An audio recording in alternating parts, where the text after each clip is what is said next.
And one step down. Okay. Right. My dad went to IU, so that's all I ever heard about was IU, Bobby and I. I met my wife. Good afternoon, fellow Rotarians, visiting guests. Thank you for being here with us this Thursday afternoon. Despite the rain, we're excited that we have a great presentation today from our Visit Irving team, and also Chief Leonard is going to do a presentation on the Office of the Quarter. But to get us all started, we have Dr. Lamar that's going to start with us with a prayer. Please, slides. Let me make a couple of quick announcements. First off, we're building flags this Saturday, 8:30 to 9:30. Possibly be there, 6,000 North Riverside, the very back of the building. I will have it done at 9:30. The second thing is I've got a monthly report that I'm going to ask you guys to look at it. But we have paid flags, 1,311, and pending subscriptions, 337, for a total of 1,648 flags. Yes. Just make sure it gets back to me. With that, would you join me in the spirit of prayer? Eternal God, we give you thanks for the blessings of this day. We give you thanks for the continuing rain which falls upon us. And personally, I give you thanks for the thunder and lightning, because it's good to know that God is walking in passion among the heavens, as the Lebanese prophet would have said. We give you thanks for this club, for our work in our community. We ask your Spirit to be upon us, to bless our work, to bless this food, take the nourishment of our bodies, and keep us in your peace. In the name of Christ. Amen. Thank you, Dr. Lamar. And I believe we are building flags this week, right? Saturday. 8:30. 8:30. Good. Now, Ryan, maybe you could do us a pledge. Please join me with your hands over your heart and with our pledge of allegiance. I pledge allegiance to the flag of the United States of America and to the republic for which it stands, one nation, under God, indivisible, with liberty and justice for all. All right, United States. Donna's going to help us introduce a few of our visiting guests that we have today. And we also have, again, a presentation from the Irving Conventions Visitor Bureau. And we'll introduce those guests here shortly. Chief Leonard also has a few guests that he's going to introduce.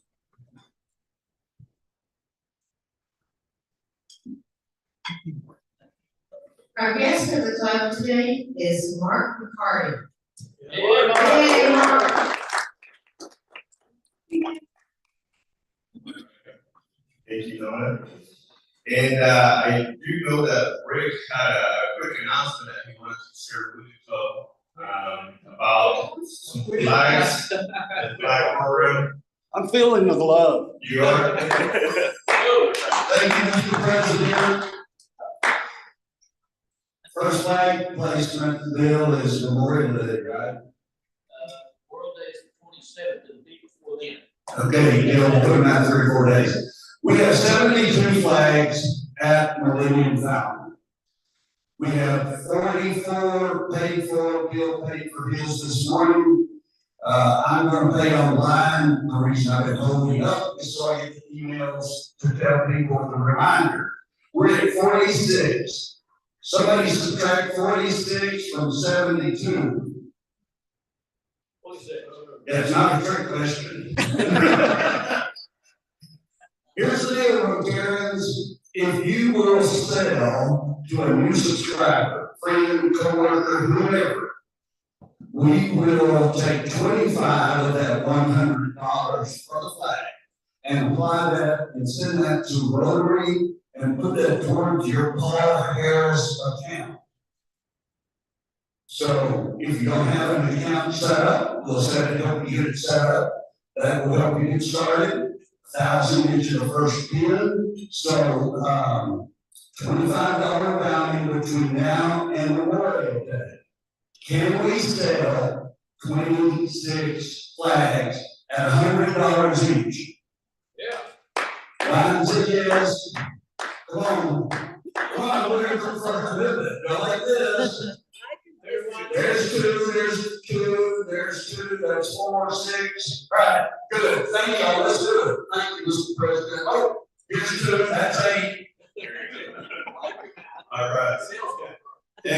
so for the visiting guests that are here that might not be aware of what the flag program or what Rick's talking about, because you know what the flag program is. This is about how many flags? 72 flags, you said, Rick? How many flags have been named fountain? 72. 72 flags have been named fountain by City Hall on Memorial Day weekend, and 5 other times throughout the year we place flags there. And so all the funds that Rick just raised goes towards funding scholarships, prizes for the stars. And so this past April, we gave out about 8 new scholarships as the Rotary Club from those funds. So anytime you guys see flags out there or those holidays, that's how we fund a lot of the scholarships through that program. So thank you for those that contribute. And it looks like Dr. Lamar has a. We also contribute to other nonprofits in the city, including TAL, Chief. We got that in the budget for next year, significant donation. Canine Companions, Irving Cares, that's what we do. This is how we raise money so that we can spread it around. Exactly. So, and so Terry is about doing work. Our motto is service above self. So we're going to hashtag that later for the photos. That's what we use.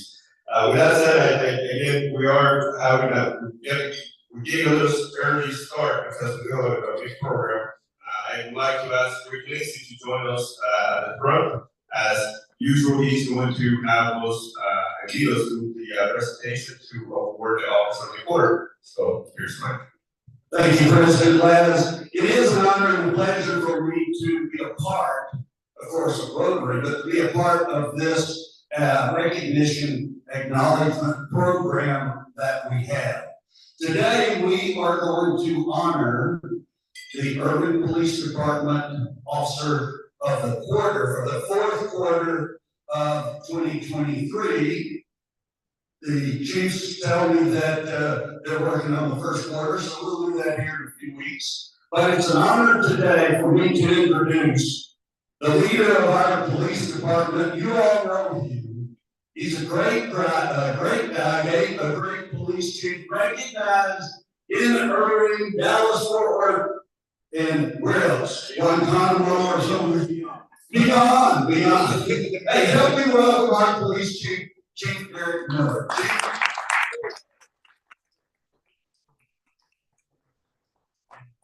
I really do appreciate this opportunity to recognize some of our officers. I would like to start by saying thank you so much for the support that you give to us. Without the support, it'd be very hard for us to do our jobs. Imagine a world where you go to work every day, and when you leave the house, there is a strong opportunity that you won't make it home. This week, we just finished celebrating National Police Week. And it's an opportunity for each year to celebrate the loss of police officers across the country. This year, and it's only May, we have lost 59 police officers, which is a 9% increase over this time last year. Last year we lost 11 Texas officers, we lost 5 officers. So we come to recognize our officers. I like to keep that top of mind. We unfortunately have lost 3 officers in service to the city of Irving. Austin Holmes and Andrew Sparza, all Irving police officers, all paying the ultimate sacrifice for our services, to protect the service of the community. So I just wanted to acknowledge and say thank you, because it's a heavy burden. When you have to put this badge on your chest, like I tell people, behind each one of these badges is a heart. And so that's what we're here to talk about today, is the heart. You need to hear about a police officer today who has done a lot of work to try to keep us where we need to be with respect to being competitive in the market. And you know, one of the biggest things that people do, besides the safety and security of our officers, is make sure that we have enough police officers. Right now, we're in a so you're going to hear about she's done. Last thing I want to tell you is, I should have mentioned earlier, this morning, Tom and Assistant Chief Holbert have been making the rounds. Yesterday, we had a police officer who was hit by a car, who was apprehending an aggravated robbery suspect, chasing them on foot, robbing people down, stealing cars inside their,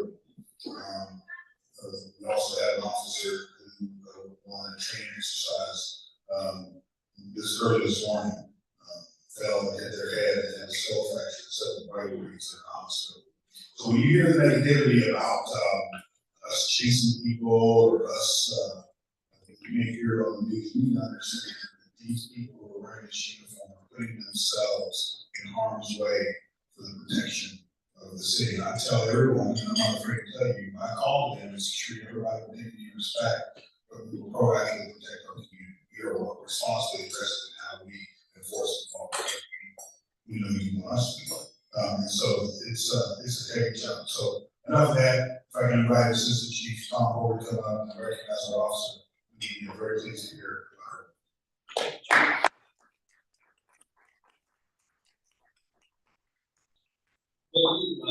And fortunately, there's so much.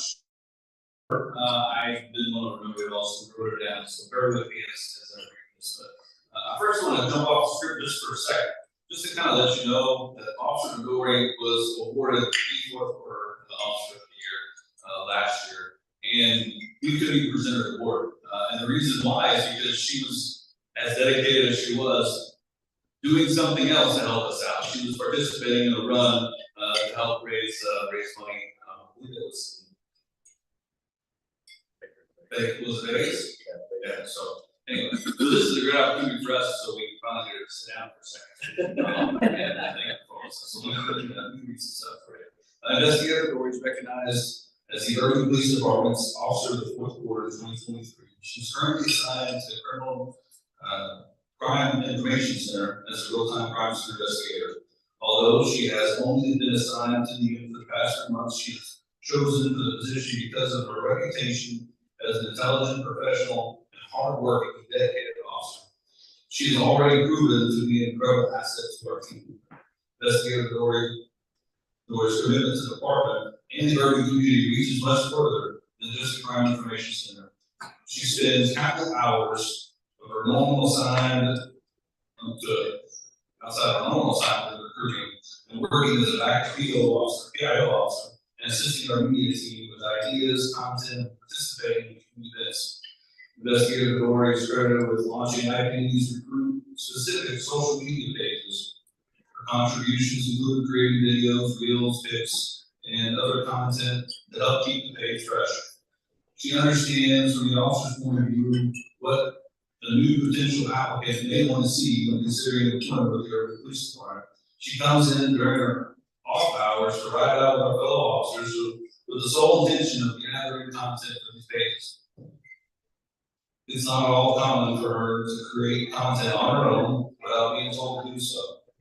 Bethany clearly cares a great deal for the Irving community and has a huge heart for working with kids outside of her normal duty hours. She often attends various community events sponsored by the Irving Police Department. Every year, the Irving Police Department does a penny drive with the Special Olympics. This past year, Bethany, as you could expect, participated and played a huge effort in helping us collect those the penny drive. Investigator Midori is dedicated and professional, and this dedication and professionalism is unmatched. It's my honor to congratulate Bethany Midori on receiving this award for the Officer of the Quarter.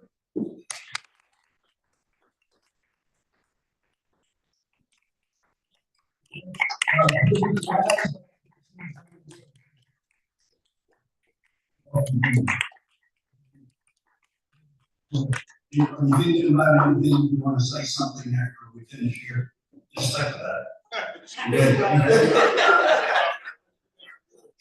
Nothing like it, off guard.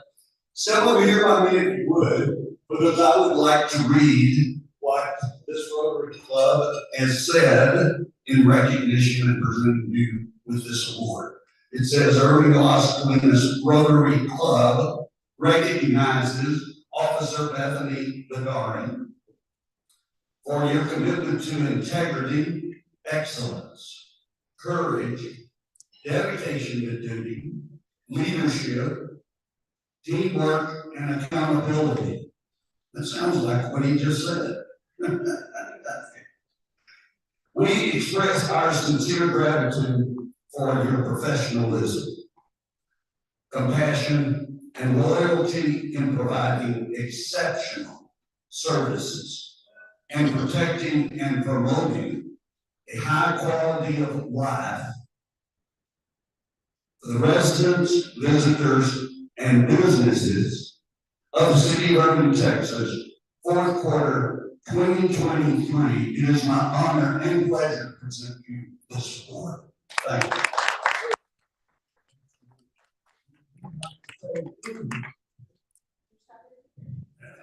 Happy to be here.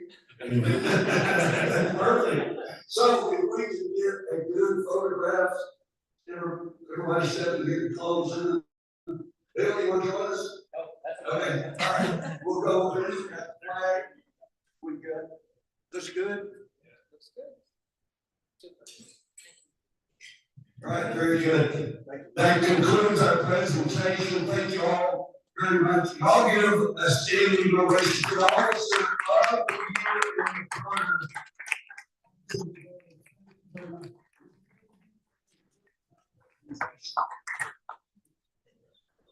Thank you. And as you guys know, talking about running, we do work a lot with the Irving police team here locally, and the running events. As a matter of fact, this weekend coming up, we're gonna have about 71 police officers helping out under off-duty time with some of the events that we have here. Our presentation continues because we are going to learn from the Irving ICB's President of Service and Sales, Lori, and also we're gonna have Matt join us as well. He's the Director of Sales, to tell us more about that building that we see over there that is always busy, that is bringing so many people to this town. It makes our events that we are building, the running events, look small compared to what you guys bring in almost every single week. So to have that, I'd like to introduce Lori here at Matt.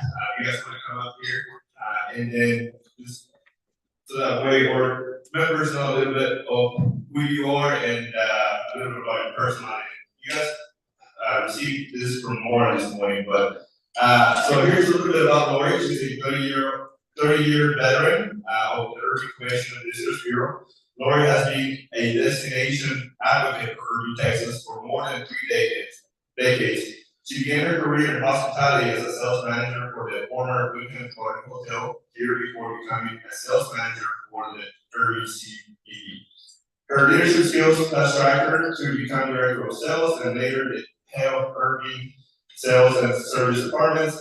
She's a native of Texas. Lori, she stayed here. She went to the University of Texas at Arlington. She was a sorority, and she was awarded a bachelor's in arts and advertising. And a little bit about Matt here as well. So Matt's the director of sales. While still relatively new to Irving, he's 2 years in now. Matt is also now also not new to Irving. Prior to joining the CVB, he was part of the opening sales team for the Irving Convention Center in Las Colinas, moving from sales manager to his director of sales. So we're excited to hear about, again, all the things that you guys have done to get us there. I'm pretty interested in learning about some of the numbers. And one of the questions that I have is, we have a lot of the events going on there. How does that affect, or are we getting a lot of participation from the community and employment for the events you guys are bringing out? So we part of it, I'd like you guys to tell us more about the information center. Thank you. My voice is a little scratchy today, so bear with me. I'm gonna have to grab my iced tea. I yelled at the stars a lot last night, and they didn't win. So I'm gonna yell some more. Thank you for introducing us. I am a longtime employee of the city of Irving. The CVB is a department within the city of Irving. We are tasked to bring people and put heads in beds here in Irving. I think y'all do this every year during national travel and tourism It's actually a week. We celebrate it a month because it's really important to us. Matt and I'm gonna do this together, so we share here. I do want to say, if you guys have any questions, stop it and ask, because this is a flow for us. This is a true speech. So for the month of May, May 19th through 25th is the actual week, but in the month of May, we're going to tell you a little bit about the CVB and what we do. We're divided into 3 departments in our office. We have a sales and services team, a marketing team, and our administrative team. And I think you're going to hear from all 3 over the course of the month. Matt and I want to talk a little bit about, is that Nate? Yeah, it's just the system, yeah, just try, it's directional, Mike, just keep it somewhere close. Talk into it. So, we're gonna talk a little bit about the sales and services department and how we affect, the city hopefully in a positive way. We are 100% funded through hotel occupancy tax that's paid by the visitors that come and stay in our hotels. By law in the state of Texas, that money cannot be used for roads or police, unfortunately, or anything like that. It has to be used to promote tourism or to promote a commission and visitor or a commission center. So that's what we do. Our local tax that we collect is so there's a city portion and there's a state portion. The city portion is shared between the CVB, the arts and historic preservation.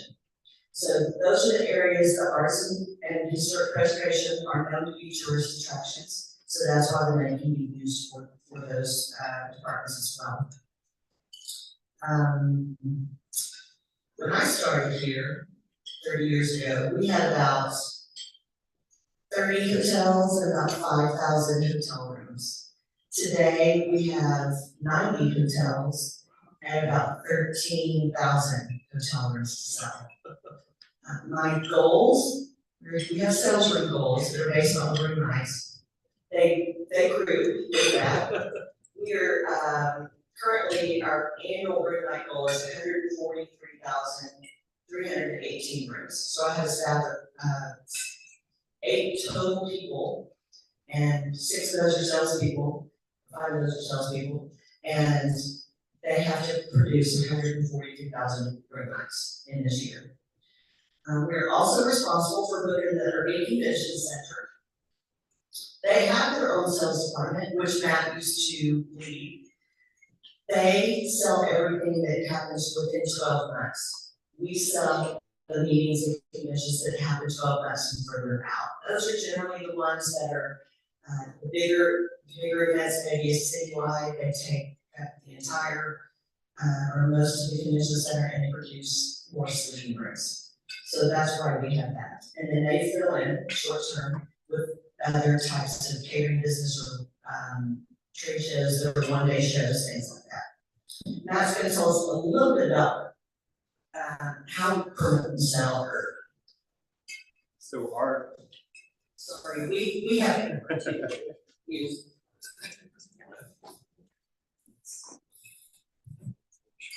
So our main function.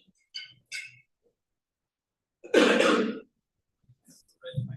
one working? So our. Can you just hear me if I talk? Yeah. Okay. So our main function, I'll leave it here in case it comes back on, is to promote the city of Irving. It can be kind of a maddening process because what we're trying to do is to bring back leads for our hotels and for our different venues, so that we can fill the city, not just put heads in beds, but create revenue for our restaurants and our special event venues and that sort of thing too. The whole process has kind of changed a little bit. It used to be that you could go into a random building, they'd let you in, and you could go ask to see whoever plans the meeting department or plans their meetings.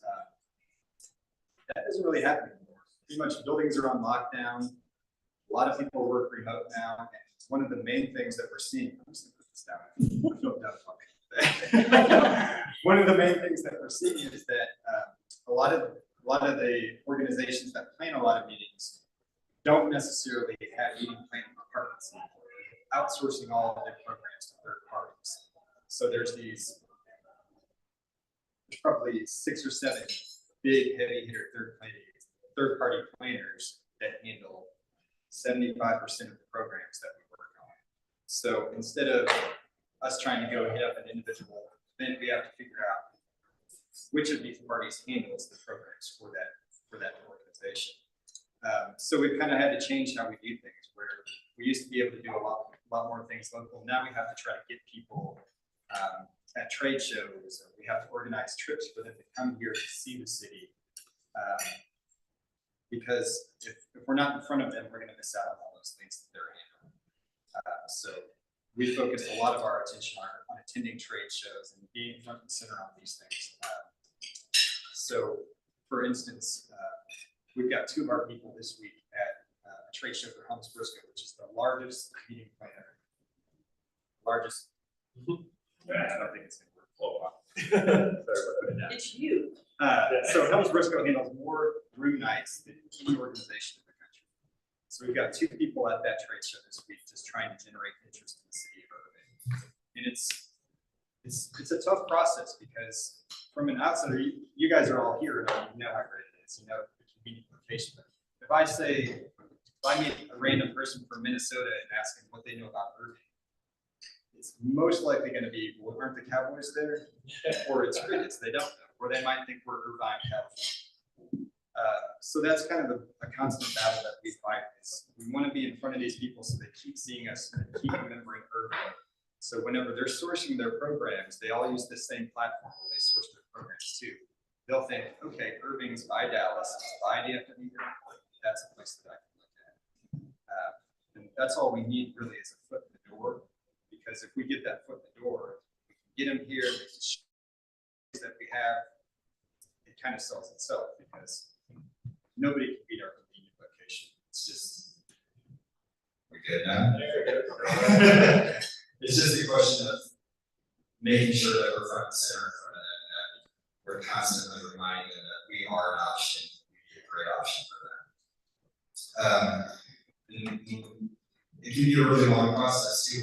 We might have somebody that we made great headways with, but they do a program once every 4 years. We just missed it. So we're waiting another 4 years after that. So it's a patient process that we have to deal with. But in more organized position, it's not just the meeting planners that are dealing with our other customer. We consider the hotels that are our other customers, because they're looking at us to help them fill their properties, to be a partner with them. And that's why it's really important for us to also maintain really good working relationships with our hotels. If we're working on citywide type programs, we need buy-in from multiple hotels, we need concessions made. If we don't have those relationships, these big deals for the conventions are going to be done. So it's a little balancing act that we don't make the decisions for the hotels. We can't set rates or anything like that. All we can do is make connections, and hopefully those connections can happen.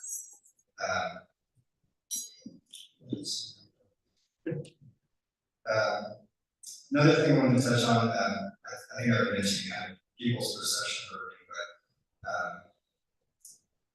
but if you guys were planning a meeting, what would you be looking for? Or if you're going to a meeting, what are you typically looking for? Anybody? Easy in and out. Yeah, parking. Parking. Yep, that's a lot of things we hear. Good sound systems. We constantly hear is people want a great location. We got that. We just have to let them know where we are. People want things to do. It's a work in progress there. For a long time, people asked us that question. Kind of had to point to other cities for things to do, because there wasn't a whole lot for a visitor to come in and do and stay in Irving. But that's changed in recent years. We're going to touch on that a little bit. The other thing that we hear a lot is like, people want a safe city. And that's something I think we really have going for us too. People come here and everything's clean and looks good, and they feel like they can walk around the streets at night and not have too much issues. So Those are just a few things that we're just gonna kind of touch base on the destination, the evolution. So the police department plays a big role in what we do. Thank you for the safety and making our visitors feel as safe as our residents do. We do a lot of research. We ask our planners, we ask the attendees, what can we do better? What did you like? What did you not like? Most people want to visit a place or have a convention at a place where they would like to live or they'd like to visit. So we try and encourage people to come here, have their conventions or their meetings, stay a little while, enjoy our restaurants, enjoy our attractions. But we definitely do sell ourselves as being centrally located between Dallas and Fort Worth. If Dallas is doing really well at their convention center and in their hotels, we are doing well. It all just works together. The other big factor for us is our building occupancies. If our building occupancies are high, that means people are doing business here and that helps us a lot. In 1998, that's a long time ago, I believe that was the year, we bought a piece of land thinking we were gonna build a visitor center on it, or a convention center. It took us until 2011 to build that convention center and get the doors open. It was a very, very long process. It was the first stage of the entertainment complex. Like Matt said, people want to be able to come, they want to be able to check into their hotel, walk to some place to eat safely, and come back to the hotel or to the convention center to have their events. They also want to be close to the airport. Nobody wants to sit on the shuttle for 45 minutes or an hour to get to their hotel. And we are one of the only destinations that has a resort that's within 15 minutes of the airport. Most of the time you have to get on a bus, drive to the mountain, drive to the beach. Some places not quite so convenient. So we're very, very blessed in that sense as well. So like I said, in 2011, the convention center opened. That was the first stage of the entertainment complex. It was that anchor that's on the west side. Most people did not have a clue what that building was when it was going up. They thought it was a mega church or a museum, a UFO. They weren't sure what was going on there.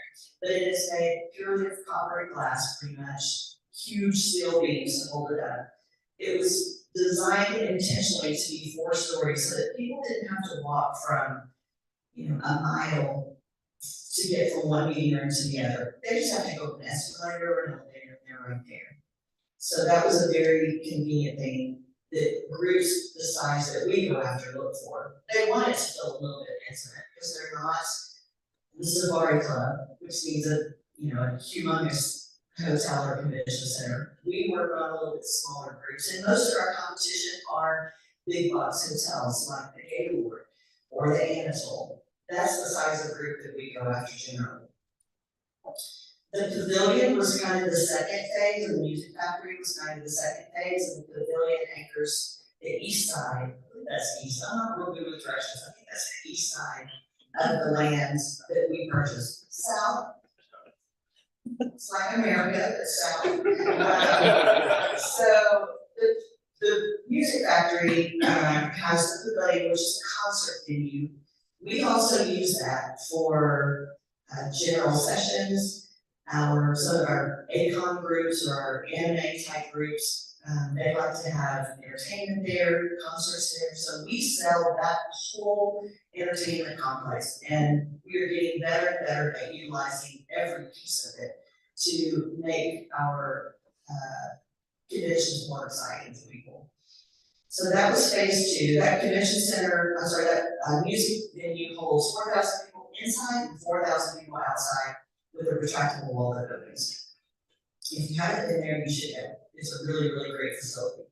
Then they started adding all of the restaurants, the bars, the movie theater in between to give people things to do.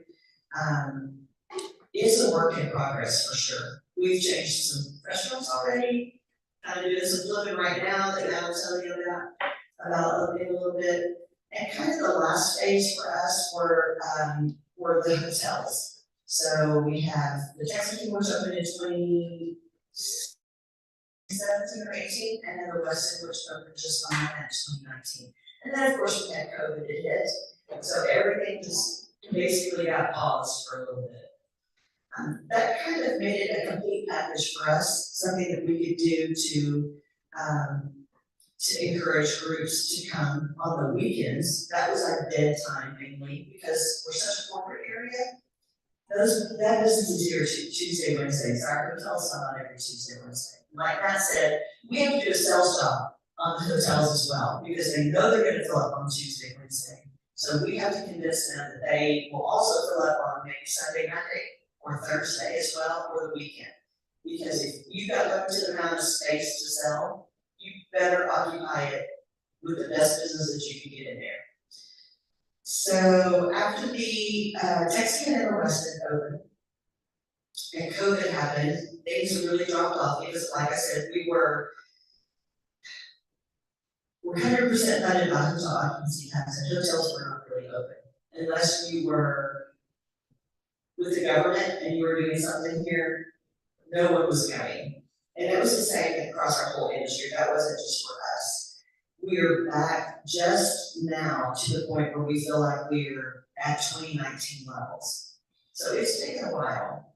Our industry still is struggling just a little bit to find good employees, because we are a huge employer. The hospitality industry is a huge employer. All the hotels, people like our service staff here, and those were the people who were allowed to take a step to maybe a different job, a better job that paid at Amazon's and the things that we needed them to do before. So we're having a hard time filling spots and making sure that we can get really good customer service. What else was I going to touch on? We're not a cheap destination, I will tell you all that. We do better rates on the weekends, but it's a specific type of business that we have to go after. Mainly, we do a lot of corporate, we do a lot of sports events as well, triathlons, baseball tournaments, soccer tournaments, things like that. And those have helped us fill our weekends as well. So Matt's going to talk a little bit about our group size, our booking window, and all that fun stuff. Yes, I just wanted to touch a little bit on how things have changed for us since we put all these pieces into place. So before 2011, if there was a meeting in Irving, it probably wasn't much bigger than 500 people. And that would be pushed in for most of our hotels. The biggest space we had in Irving that could be rented was a 10,000 square foot ballroom, one of our hotels. When the convention center came on board, all of a sudden, we had a lot more to work with. It was phase one though, so we had to sit there basically on the island. If any of you remember when the convention center first opened, we would have big programs there. Those fields were covered in cars because we didn't really have infrastructure. And they were grass, they were not parking lots. Right. So the convention center was being used, but it wasn't being used for what it was planning to be. Most of what we were getting there were local programs. So we weren't getting those out-of-town visitors to generate those tax dollars that we were really looking for. People driving in for the day and driving home. When all these other pieces came on board, all of a sudden we had hotels nearby where we could get these programs instead of doing a one-day local program. We're suddenly doing a 2 to 3 or 4 day program. They're staying in that hotel, they're eating at the restaurants close by, filling their tanks with gas, all kind of little things that go into the total package. But the facility was finally being kind of used for what it was designed to be. There's still ways to go. We still have a few pieces that we're kind of working on. But it's starting to head in the right direction. We're starting to get higher rates, but we need the higher rates because, as Lori mentioned, weekdays in Irving, those are sellout days, Tuesday, Wednesday. But the hotels typically struggle on the weekend. It's the opposite of the convention center. The first days to sell at the convention center are the weekends. So it's helping drive rates at the hotels and occupancy at the hotels on the weekends. The pieces that we're still kind of working on, I know that a lot of you have seen what's going on at the music factory, where they're doing the little renovation of the music factory already. It doesn't seem like it's that old. But it never became what it was really designed to become. If you went over there was a lot of open spots. The Texas Lottery Plaza was kind of stark, it was very inviting, but we're doing all of that. We're gonna have shade, which is a huge thing to use that place in the summer. They're gonna redo the stage. They're redoing some restaurants there, and they're also putting in 5 new concepts that are gonna open October 1st when the plaza is done. So we'll have Jackson Beer Garden is going into a space that was never used. Pistol Lounge is going to be kind of an upscale little cocktail bar. It'll be right above, if you're familiar where Mama Tribe is, it's going to be right above there. Mama Tribe is actually moving to where Green Gator was. So they're actually going to develop into a little bit bigger facility. Shoals Barbecue is going where Mama Tribe currently is. So they'll have smokers outside, so you get that smell wafting through. Kind of make that place a little more inviting. I think Irving's been missing out on the barbecue place too.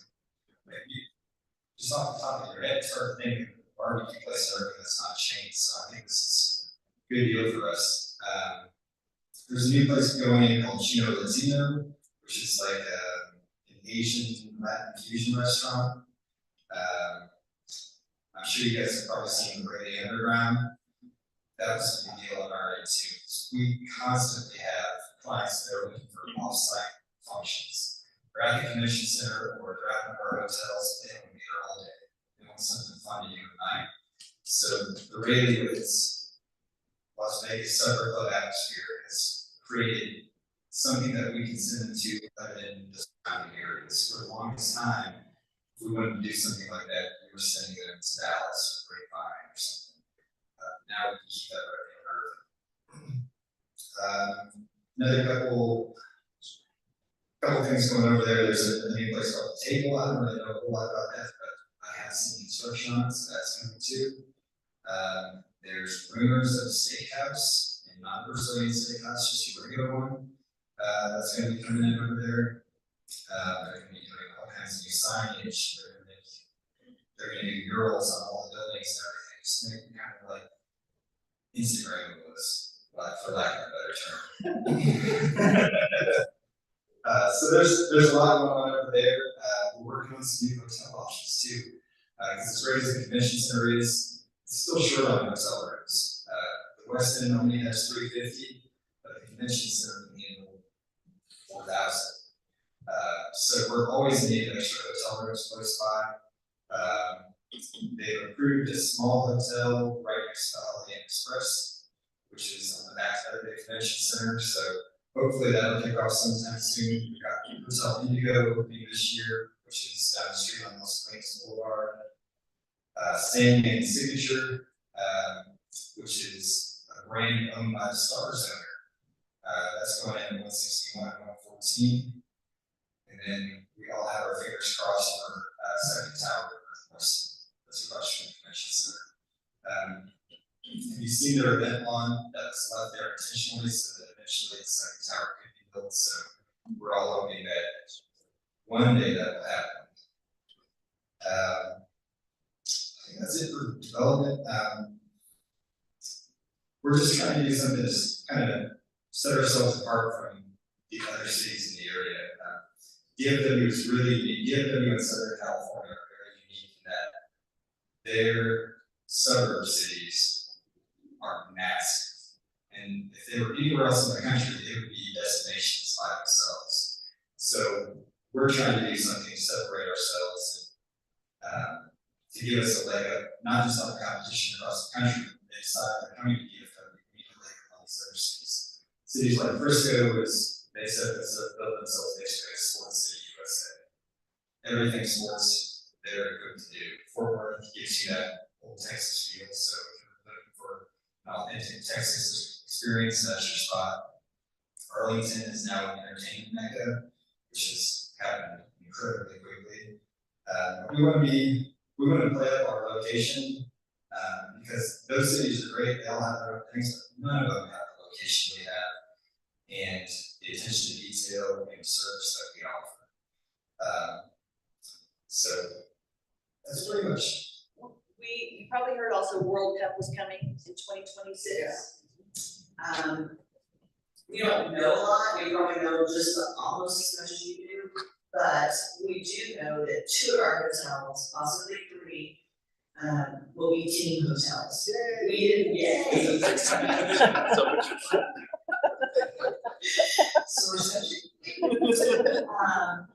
It's going to bring in a completely different group of people, a lot of international people. I think our Ritz-Carlton may end up being a VIP type hotel as well. So we're looking forward to that. We did not win the finals. However, we have more games than the city who won the finals. I think we have 9 games over the month of June or part of July. So each one the size of a Super Bowl. yes, without the snow and ice. Yes. I don't think Super Bowl turned out quite like we thought it was going to. But as time gets a little closer, our hotels are going to get really full. We're not sure how it's going to impact our convention center, just because during Super Bowl we had a lot of, for lack of a better term, scammers without money that wanted to rent our convention center to host fan type events. But we'll see. We're looking forward to 26. I think I might retire before that. Anybody have any questions? Rick? Matt, Yes. help me remember back to the beanbag toss competition. Didn't they want 50,000 cans of beer? Cornhole? Yeah, what was that number? Because I remember you sat there going, It wasn't the cans of beer, it was the amount of money they spend on beer. And fireball. Which is somewhere around 120,000, something like that, over a couple days. Cornhole was one of those groups that we booked during COVID because they didn't have a lot of money to spend, but we were sitting deep. So if we could make money off of them drinking, that was great. And a lot of them did stay in our hotels because they didn't want to drink and drive. So Cornhole has left us. You caught them in our hotel too?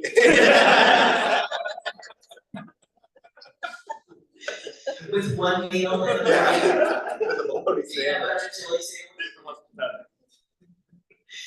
They have left though, because they wanted beer for cheaper than we were comfortable selling. So we didn't want it to be just a big party. And I think that's what they wanted, so they have moved on. Freed up some space for you guys too. I think it's your question. Yeah, I have 2 questions. First one is, you mentioned all the different cities and what they're known for. What do you want Irving to be known for? And my second question is there any plans for any type of activities, like destinations or like sites or anything like that? I know we have a movie theater, we have bowling, anything else that's being planned?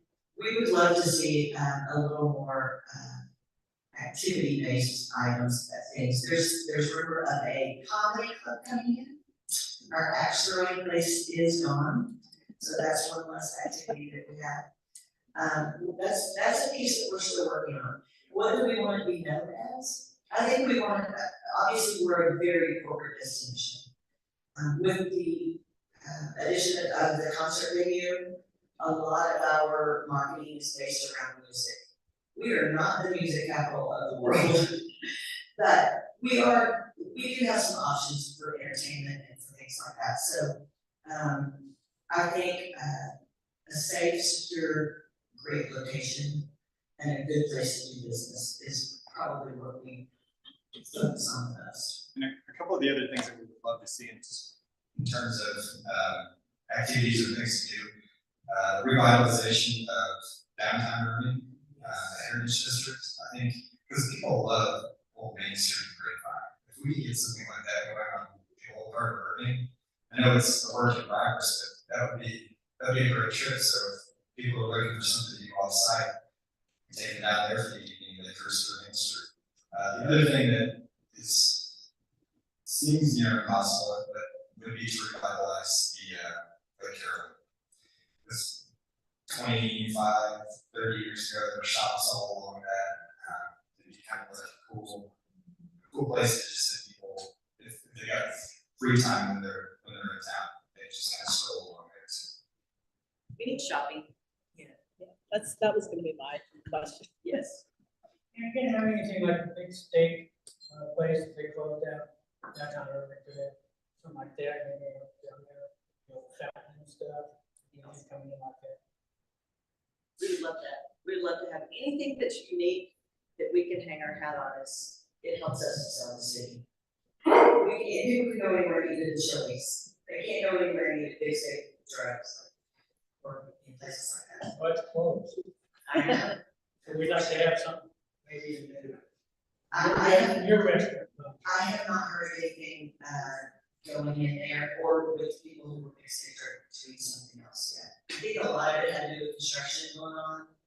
It's hard to get to, so. There's a sign on that building, looks like it's a Cajun barbecue restaurant. On the Big City Road, Or maybe it was. Cajun barbecue, I think so, the new sign is already up. that's something you need to anchor down, What's it for called? sure. There's a lot of fusion where, that's the thing now, the fusion, like we're doing that Asian Latin fusion places.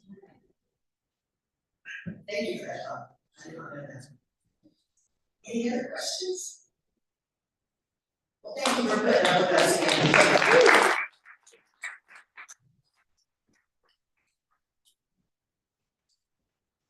Well, I would say that as a person who deals with the ICBD since 2019, through COVID and after COVID, you guys make everything so easy, and there's so many people on the entire team that is just there to help.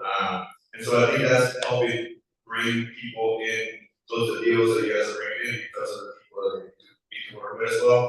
And also you guys have made the process now for other organizations to contribute with locals, the process is a lot easier. And then the connections that you mentioned with the hotels and catering and all the different departments, you guys have that available. And so again, that attracts more people, and we can see now even the Plaza is starting to be booked for more events. Hopefully we put a stage there or a canopy or something in the future, so that way it's hot. But again, those processes, they don't exist. Like you mentioned, the convention center was there years back, and so as these things are getting built, it's just going to be a matter of time before the city continues to flourish. And maybe like you mentioned, we get downtown going, we get the Las Colinas Country going, and then now more people have more activities, they come back, and then it just goes along. So we appreciate everything that you guys do, and thank you for sharing the information, and we look forward to seeing the growth that is to come to Irving as well. We'd like to one more time congratulate for awesome quarter. So thank you again, Bethany, for all you do, and looking forward to seeing you out there. I think you did the races as well. So Rick, do you want to give a little reminder again before we get going with the flags? How many? 20, what did we say? 6. $25? I just got mine. You already got yours. Yeah. $25 bounty. Help me sell 26 flags. So I have a question. Yeah. What's going on in Toyo Beauty Factory this Saturday? There's a lot of stuff going on. So if you're around, we got the talking about events, right? So we've been able to, because of all the structure you guys have in place in the buildings, about 5 years ago, I had an idea because it was getting hot in the summer to have after the Irving Marathon where we have, sometimes 4,000 people just completing that event.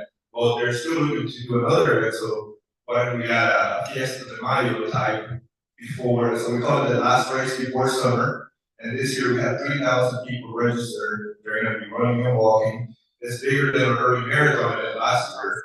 And again, it's just because we have plenty of parking, we have a venue that can hold people, and we have great people that can have a community showing up to make these events happen, including an awesome police team. We're going to have 71 officers working that morning, along with 150 volunteers.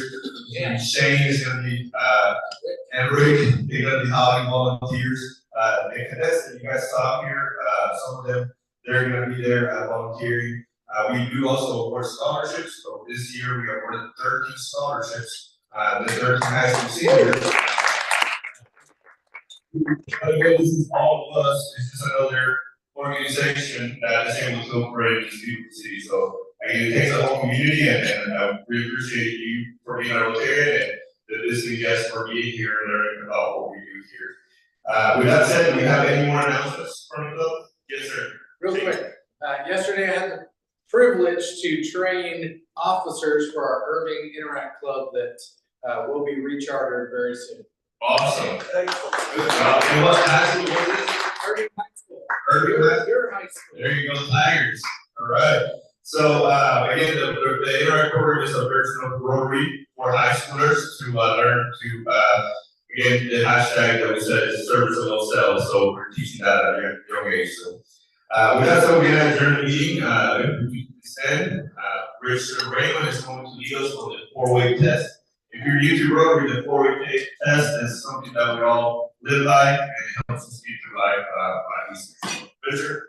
Will you please join me in 4-way test of the things you say or do? First, Is it the truth? second, Is it fair to all concerned? third, Will it build goodwill and better friendships?